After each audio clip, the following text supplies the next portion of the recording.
Good afternoon, class. My chapter was chapter 9, and this chapter dealt a lot with real estate finances. Real estate finance is based on the principle of hypothecation, is to provide a title to a property as a security for a loan without giving up possession.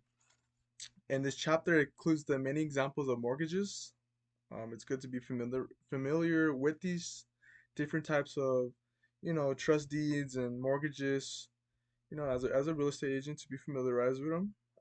With these different types of mortgages comes loads and loads of paperwork and signatures.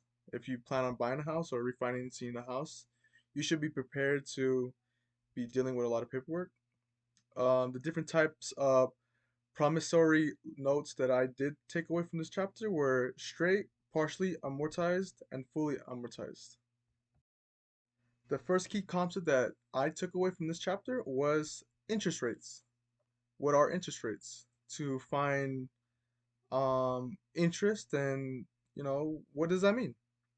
Well, interest is when you take a principal, you take a rate, and you take and times the time, and get that gives you your interest.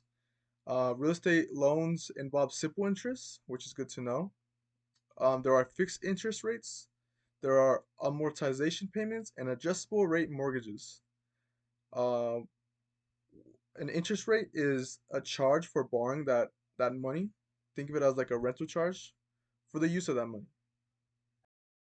My second key concept are trust deeds.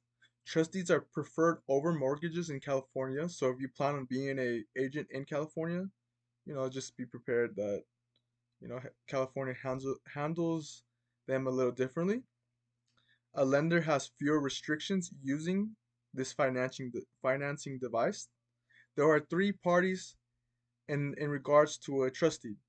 They involve a trustor, a beneficiary, and a trustee. It's always good to remember that a trust deed is non-negotiable, but the note is. In California, they're preferred, and there are the usual financing device that is used in the state. For my last key concept, I got the Equal Credit Opportunity Act. This act, this law is federal law, prohibits anyone that lends money from discriminating people of color, from different religion, sex, things of that nature. This makes lenders, to approach this a little differently and not, be biased or, towards different types of people, which is important. I know that you shouldn't be discriminated on the beliefs that you have or the way you look. Uh, if someone gets refused on a loan, a lender has to provide a valid reason why. So they have to provide, you know, a better explanation of why they got refused that loan. It also limits the lender's access to personal information, such as marriage, divorce, child support, childbearing. They shouldn't have access to that, and that's good that they're unable to get that. And with this, federal law, it gives everyone a equal chance on qualifying for a loan. Everyone has a good fighting chance, and there should be no bias to begin with. But the sad reality is there are, and this law does give everyone a chance to have their voice heard. In conclusion, this chapter is all about mortgages.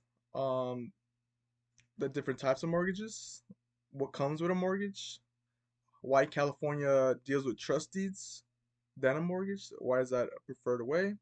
As a real estate agent, it's important to be familiarized with these concepts because you're not only going to be dealing with them every other day, every day.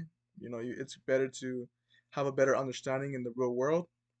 I do see this as, you know, uh, a way to get your foot in the door and just to see why mortgages may vary, the different types of interest rates, fixed, straight, adjustable.